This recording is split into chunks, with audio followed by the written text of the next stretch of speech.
Germaniyaga 4 nafar ustalar kerak. Videoni oxirigacha ko'ring, nima ish qilish kerak va nech pul topadi, barchasini aytib o'taman. Ish vakansiyamiz Germaniyaning Mannheim shaharchasida bo'lib, shu kvartirada ishlash kerak bo'ladi.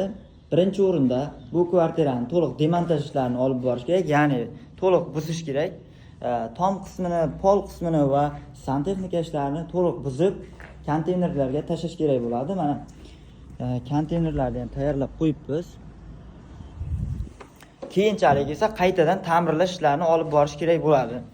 Xo'p, agarda kim Germaniya davlatida Germaniya vizasi bilan ishsiz yurgan bo'lsa yoki oyligi kamlik qilayotgan bo'lsa, bemalol murojaat qiling, ertadan ishni boshlashingiz mumkin.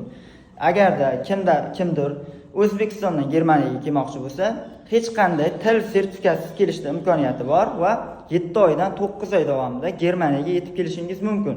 Bemalol direktdan murojaat qiling va biz sizga ma'lumotlarni beramiz.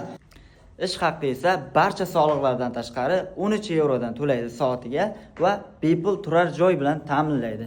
Agar kim O'zbekistondan kelmoqchi bo'lsa, bemalol murojaat qiling, biz yordam beramiz. Germaniyadagilar esa ertadan ishni boshlashi mumkin. Barchaga omad, barchangizni Yevropada kutamiz.